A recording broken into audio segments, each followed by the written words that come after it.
예, 참 그렇습니다. 이 위기중중한 상황에서 대한민국의 운명을 가늠하는 어떤 그 프레임워크를 하나 그려보면 어때요? 이게 뭐 저렇게 많이 하는데 우리 저 경영학이든 뭐 아니면 사업하는 네. 사람들 많이 하고 또 이 전략 평가하는 데 많이 있는데 스워트 차트라고 네네.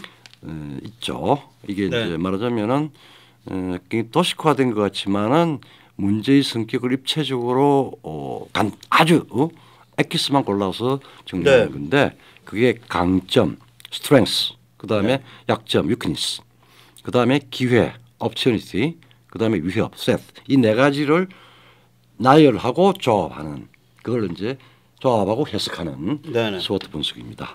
그거 이제 뭐 네네. 사실은 그런 측면에서 우리 현재를 예. 이제 이 세계는 예. 전체주의의 와의 최후 결정이라고 하는데 예. 우리 내부도 지금 뭐 만만찮죠. 예. 예.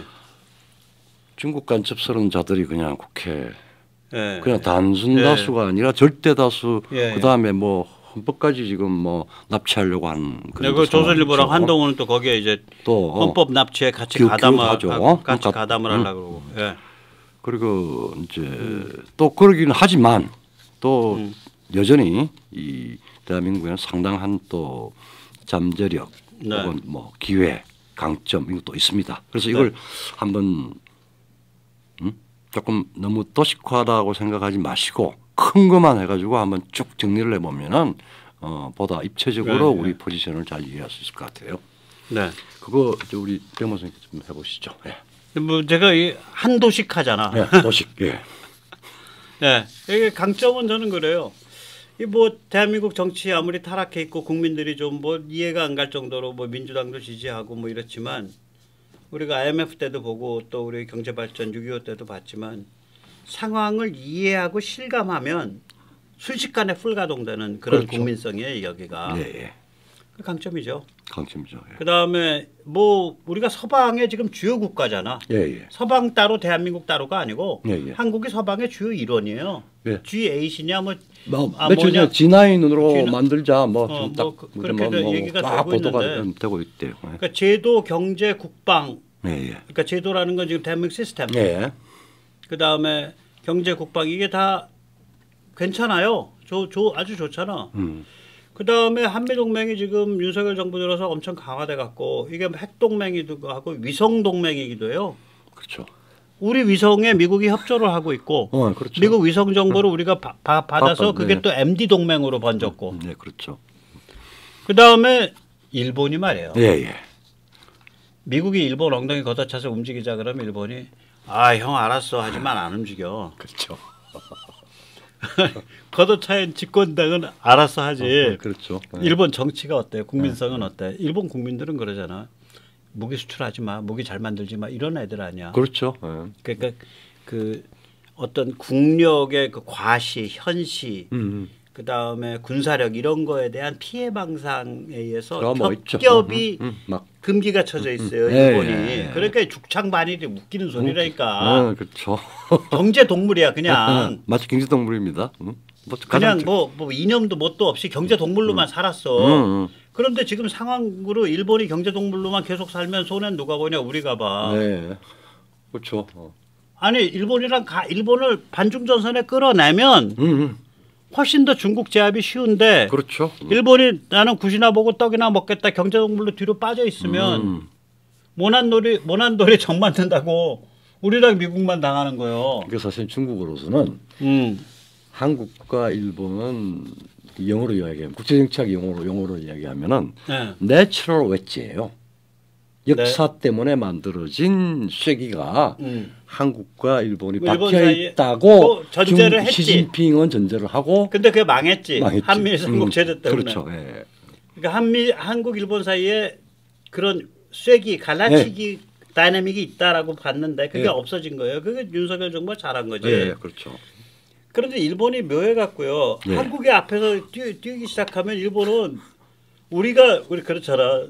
우리가 그렇죠. 일본한테는 이겨야지 이게 있는 거 아니야. 일본도 그 비슷한 게 있을 거라고. 야 우리가 쪽팔리지 우리가 한국한테는 이겨야 될 거 아니야. 그렇죠. 그러니까 우리가 이런 그 군사 지정학적으로 메인 플레이어로 게임을 하기 시작을 하니까 예, 예. 일본도 야 우리도 군사 지정학적으로 좀 제대로 게임을 뛰어야겠어. 그러니까 딱 그 의회 연설 긴장하게 가서 되죠. 의회 연설 가서 기시다가 여러분 혼자서 중국 막는 거 아닙니다. 도모다치 일본이 있습니다. 도모다치 일본이 있습니다. 난 고릴라 나오는 줄 알았어. 도모다치 일본. 그렇죠. 예, 예. 그랬잖아. 예. 그러니까 이제 이거는 한국에 의해서 자극받는 거거든. 이거. 저만 큰일 나겠네. 뭐 이야기죠. 그런 거예요. 그 다음에 이제 한류 소프트 파워 이거 예. 뭐 무시무시한 거죠. 예, 예. 아니 BTS 아미가 한반도에서 문제 생겼을 때 아미 뛰겠다고 진짜로 총 들고 오면 어떡할 텐데. 그렇죠. 총 주세요 하고 몰려오면 어떡할 텐데. 예. BTS 아미가 코리아 디펜스 아미가 될 수 있는 거예요. 그렇죠. 예. BTS 존경합니다. 네. 그리고 하여튼 뭐 네. 이자 국가와 국가 간의 관계도 아직까지 이 감정이라고 하는 게 크게 작용합니다. 그럼. 네. 네. 여러분 여론 사회니까 서방은 네. 서방에 아니 한국이 어떻게 중국한테 당하냐, 야 도와주자 이렇게 여론이 돌아가 버리면 중국이 한국을 못 밟는다니까. 그렇죠. 네. 아 솔직히 말하면 우크라 나 같은 놈 말이야. 나 우크라 전쟁에서 우크라 지원하자고 주장하잖아.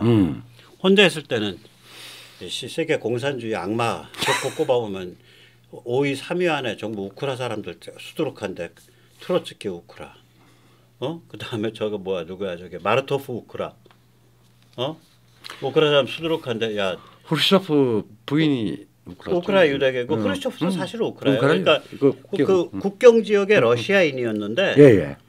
집이 어렸을 때 우크라의 돈바스로 이사를 왔어요. 도네츠크로. 바로 옆에 그 20세기 최고의 악마 스탈린도 바로 옆에 조지아잖아요. 바로 옆에 조지아 아니야. 그다음에 그 안드로포프도 국경 지역이야. 그 볼가 공화국. 그렇죠. 그러니까 우크라는 서코카 저게 뭐라지 그걸 우리 코자크 코사크고 네. 안드로포프는 동코사크고. 네. 그다음에 저기 뭐야 그 우크라 옆에가 그게 저거 아니야 그 저기 타직스탄 공화국인가 그거잖아. 네. 거기가 저기 뭐야 그 저거잖아. 저기 그 레닌이잖아. 레닌이고. 레닌이 그 할아버지가 그렇죠. 그 타타르인이 아니에요. 네, 타타르죠. 예. 그래서 레닌 얼굴이 그게 타타르 피해잖아. 외할머니는 저거고 유대인이고. 그리고 뭐 대학은 레닌은 타타르와 유대인 사이에 난 굉장히 우크라스러운 사람이에요. 이게 사실은 그러니까 아니 나는 뭐라고 생각했는데 우리 6.25 때 그 황당하게 일 당했을 때 우크라 너희 뭐 했냐 그때? 아니 생각을 해보셔. 그렇죠. 북한과 몇 개 안 되는 국교를 수교하고 있는 나라가 우크라였어요. 22년도 전쟁 시점까지 수교했다고. 그렇죠.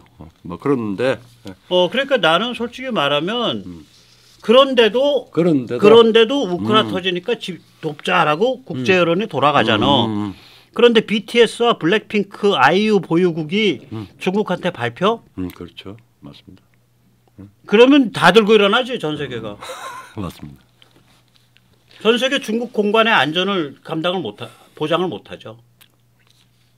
아니 나 진짜로 동의합니다. 불핑 언니들 내가 진짜 사랑해요. 사랑합니다. 내 저기 BTS 오빠들 정말 좋아해. 그래서 우리 최강의 안보 자산 중에 하나예요. 자 강점은 떠들었고 약점 한번 말씀해 보세요. 약점은 아직까지 우리가 뭐 여러 가지 변동이 있는데 먹고 살기 바쁜지 뭐 한지 모르지만 담론이 아주 희한 망상에 많이 지금 오염되어 있습니다. 많이 오염됐지. 뭐 전교조 교육이라고 흔히 말하는. 근데 뭐 전교조 교육 이전에도 그리고 또 우리가 너무 속도감 있게 또 하다 보니까 우리의 위치나 방향에 대한 어떤 이 전략적인 개념이나 혹은 위치 설정이나 이런 부분이 불분명해요. 그게 특히 이 엘리트, 이 정치 엘리트 제도권이 이게 없어요 그냥. 그리고 우리 쪽에서는 무슨 뭐 밈 같은 걸 쓴 적이 없어. 없습니다. 뭐 세월호 노란 리본 이런 거는 만든 적이 없잖아 우리는. 예. 없죠. 그렇죠.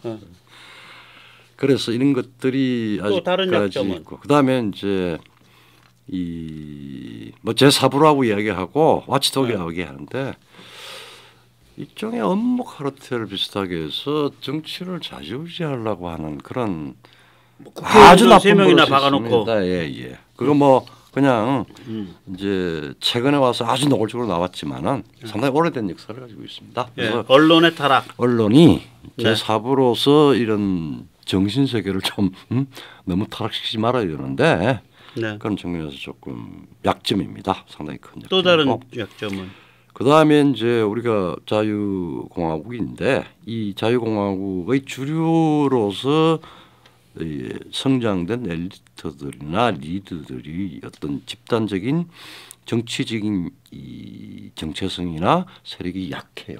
전부 뿔뿔이 흩어져 있고 흩어져 아니 있고, 개념이 몰라. 개념이 탑재가 안 돼 없어요. 있어. 그러니까 뭐 그 사회 지도층 인사들이 예. 사회 지도층으로서의 개념이 탑재가 안 돼 있는 거야. 그러니까 정계에 가건 관계에 가건 경제계에 가건 이 뭐 정치 철학적 학자들 개념이 뭐 탑재가 안 돼 있어요. 지식계까지도 그렇고 그렇습니다.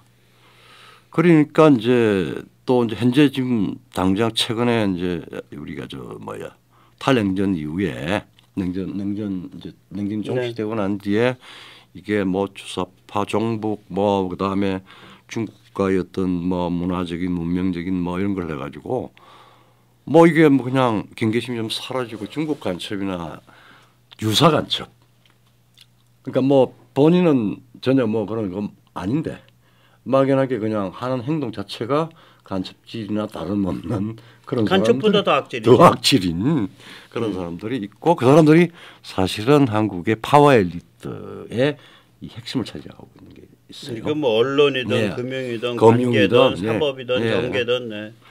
디글디글하죠. 그다음에 이제 이게 엄청난 지금 바로 이 사실 위기에 들어갔는데 출산율 급감하고 인구 절벽이라고 하는 네. 가장 무서운 지금 약점이 있어요. 이걸 이제 네. 아직까지 이게 문제를 제대로 그냥 감으로서는 아유 큰일 났다라고 하는 생각을 하고 있는데 네. 유효한 이 대응이 안 나오고 있습니다. 네. 약점입니다. 예. 자, 그다음 기회를 조금 말씀드리면 우리가 이제 서방 최고의 만능 파트너예요. 그렇죠. 거듭 말씀드리지만 대한민국은 서방 주요 국가입니다. 예, 대한민국 예. 따로 서방 따로가 아니라 예, 예. 대한민국이 서방의 일원이에요. 그렇죠. 우리나라 언론들 그 버르장머리 고쳐야 돼. 그렇죠. 언론이 써놓은 거 보면 대한민국은 마치 서방이 아닌 것처럼 얘기한다고.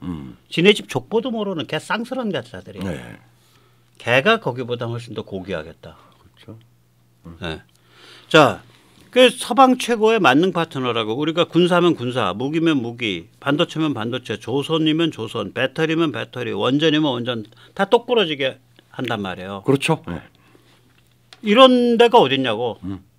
모든 주요 서방국들이 우리를 부러워하고 있고 우리를 가까이 좀 하려고 겁나야지. 겁내고 겁내고 그 가까이 하려 그러죠. 그러면 깔끔하니까. 깔끔하니까. 뭐 뒤가 없잖아. 그 전체적으로 비즈니스해서 서로 윈윈하면 좋다. 오케이, 예. 오케이. 뭐 이거 아니야. 그렇죠. 대한민국은. 그 다음에 이제 중국을 대체하는 생산 기지가 뭐 방글라데시, 인도, 뭐 멕시코, 무슨 뭐 비에트남, 뭐 이런데 이제 뭐 과테말라 이런데 많이 만들어져야 되는데 이 많이 만들어지는 과정에서 한국의 그 기업가들이 동구, 유럽 작은 역할이 아니라 상당히 중요한 역할을 하고 있다고. 굉장히 예. 소위 말하면은 실제 기획, 예. 지휘, 운영의 핵심부가 한국이죠. 그렇죠. 예. 그 다음에 이제 세 번째 우리 찬스는 뭐냐면 북한 자유화 찬스가 오는 거죠. 그래서 이 세 가지 정도, 그러니까 서방 최고의 만능 파트너로서 여러 가지 기회가 지금 오고 있는 거. 그 다음에 중국의 중국을 대체하는 생산 기지를 개척하고 운영하는 주역이 되면서 또 여러 가지 사업 기회가 오고 있는 거. 예. 그 다음에 북한 자유화 찬스가 오고 있는 거. 이런 것들이 이제 기회죠. 그렇죠. 예. 자, 위협은 뭐예요? 결국은. 위협은 이 두 가지인데 가장 근본적인 문제는 우리의 안보가 감당해야 될 상시적인 구조적인 위기입니다. 이걸 기회로 바꿀 수 있는 또 소스기도 해요. 그렇죠. 이게 다 맞물려 있는 거지 스와트라는 게. 그런데 이게 위기가 이게 사실은 폭망으로 갈 수 있는 요소가 우리 국내 정치가 굉장히 난잡하거나 혼란스러워졌을 때 이 위기가 가중되는 그렇죠. 참 복장 터지는 거지. 예. 자, 그래서 대한민국의 운명의 스와트 차트가 이렇게 그려지는데 예. 그런데 윤석열 대통령이 과연 이 스와트 차트의 상황을 제대로 이게 파악을 하고 이걸 헤쳐갈 수 있을까요? 뭐 의문과 기대가 동시에 있습니다. 이게 이제 윤석열 대통령은 특수부 검사에서 이게 잘못하면은 앵무새 배우가 될 수도 있어요. 밑에서 뭐 관료들하고 조직에서 만들어주는 걸로 해서 그럴 수도 있고 안 그러면은 또 창조적 리더가 될 수가 있을까 그런데 이번에 선거에서 폭망한 거는 앵무새 배우가 가지는 약점, 그 천박성, 그 피상성을 극복을 못한 거야.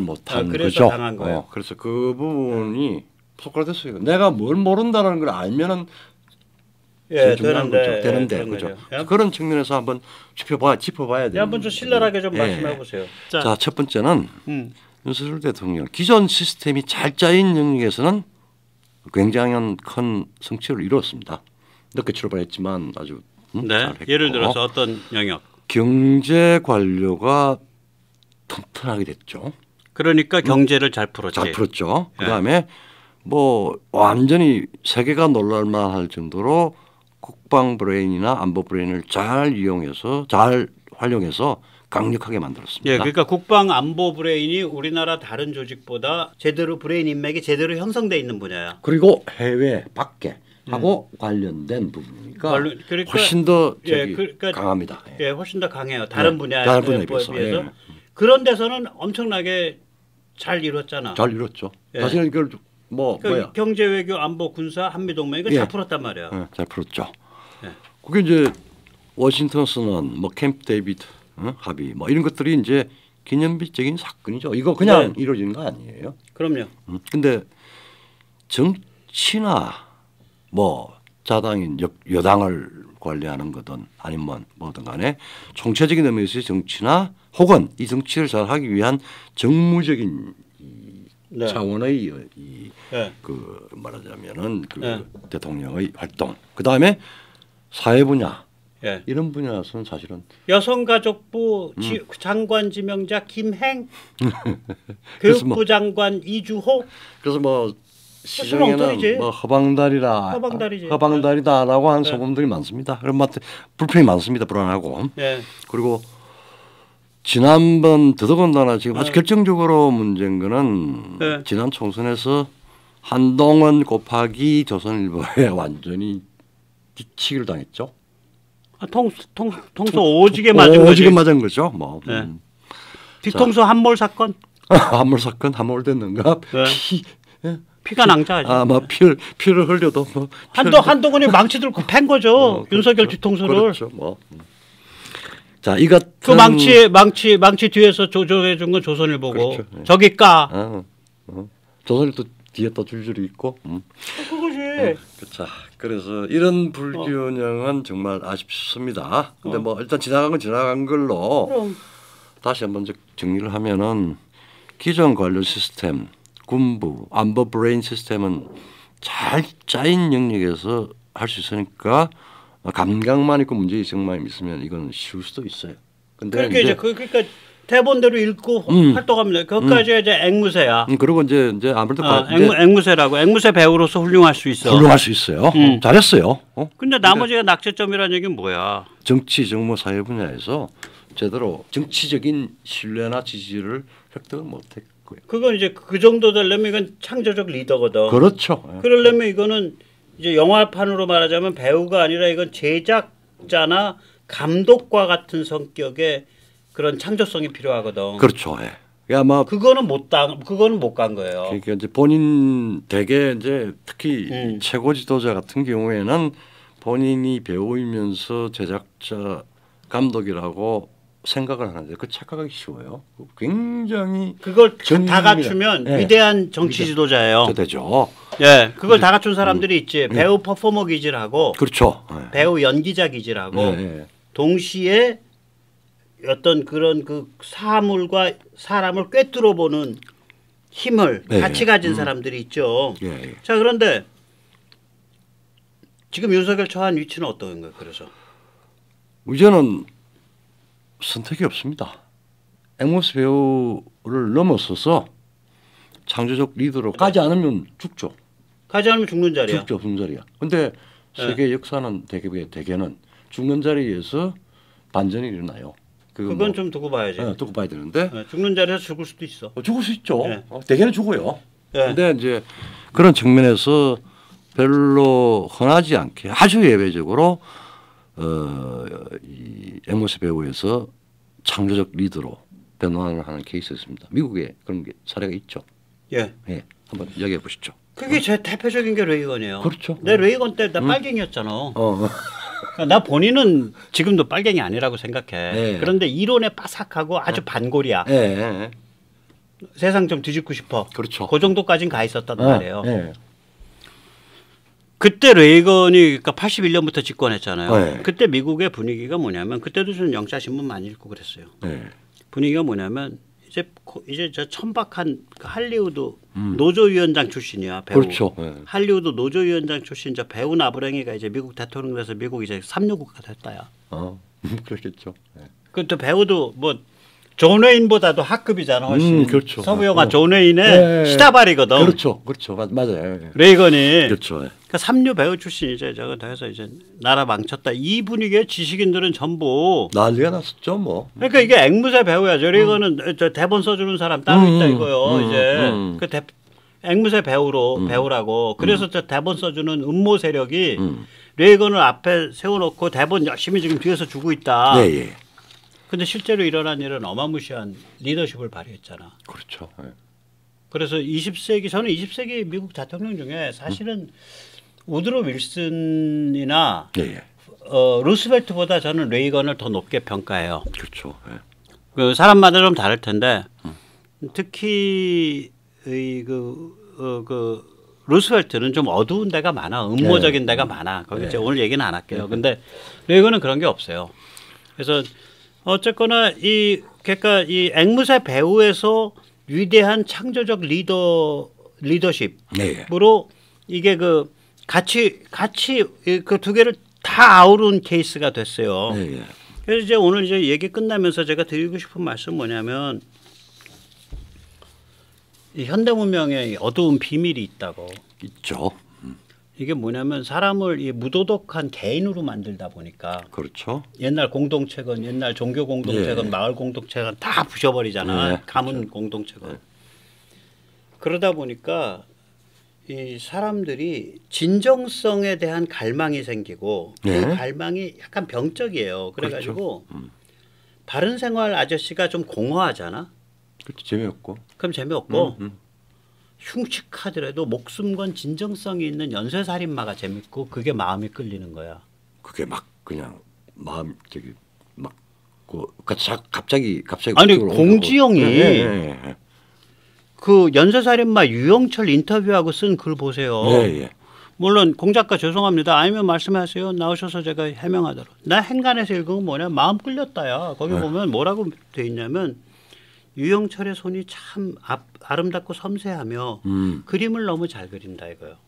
야, 그러니까 근데 그게 뭐 공지영의 특별한 독특한 취향이 아니라 현대 백모 같은 놈도 그 기질이 있다고. 반골이고 빼딱하고 뭐 술 한 번 잘못 먹으면 굉장히 반사회적이 되고 이럴 수가 있기 때문에 그 마음 속에 말하자면은 공허한 바른 생활보다는 빼딱하고 파괴적이더라도 진정성 있고 자기를 전부 다 몰빵할 수 있는 그러한 뜨거운 인종을 마음에 끌려 한단 말이에요. 인간이. 그걸 이제 뭐 그러니까 이제 윤석열이 지금 부닥쳐 있는 문제가 그거예요. 윤석열 대통령이. 그래 당신 서울법대 나온 지 알겠고 뭐 풍류도 좀 아는 거 알겠어. 뭐 아메리칸 파이도 잘 부르고 뭐 기타 갖고도 잘 노네. 아 부인도 뭐 괜찮고. 근데 so what? 그래서 됐거든 아저씨. 됐거든 아저씨. 당신 목숨 걸고 한 거 뭐 있어? 맞아. 그런. 윤석열 씨 당신 목숨 걸고 한 건 뭐 있어? 이렇게 나가는 거야 사람들이. 그러니까. 보니까 무슨 옆에 무슨 조 실장 뭐 김태우 실장 뭐 국방장관 뭐 이런 사람 브레인들이 써주는 대로 잘 읽구만. 그 듣고 읽어갖고 뭐 가서 저기 뭐 나토 가서 저 폼 잡고 뭐 바이든 가서 폼 잡고 뭐 국제무대 휩쓸고 다니고 많이 냈네. 근데 뭐 국내 정치 하는 거 보니까 당신 머리 안 돌아. 관심 없는 것 같아. 공허한 사람이야. 지금 이거예요. 윤석열이 부닥쳐 있는 정치 위기가. 그겁니다. 예. 그래서 이게 죽을 자리라고. 그런데 이게 역설이거든. 사람이 바보가 아니잖아. 윤이라는 사람이. 그리고 마음이 비틀려 있는 자가 아니잖아. 마음이 베베 꼬여갖고 그렇죠. 뭐 이렇게 사람 이렇게 막 그냥 그 음. 낚싯바늘로 꿰갖고 코 꿰서 막 끌고 다녀야 속이 풀리고 이런 유형의 인간이 아니야. 그 순둥이야.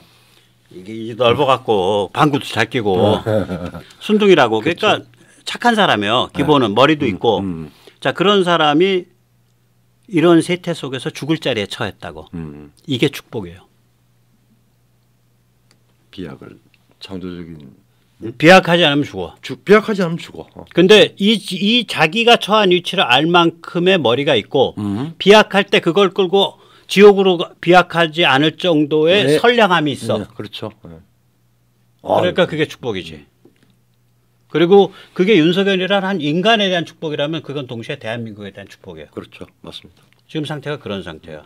맞습니다. 윤 대통령님 제가 좀 말이 좀 험합니다. 뭐 그런 사람도 있는 거니까 뭐 그러려니 하고 사세요. 아니, 뭐 마지막은 아주 정말 귀 기울여 들어야 될 이야기입니다. 글쎄 모르지 뭐 바쁜데 뭐 이런 얘기까지 기울여. 예. 자 오늘 여기까지 모실까요? 예. 예. 감사합니다. 예.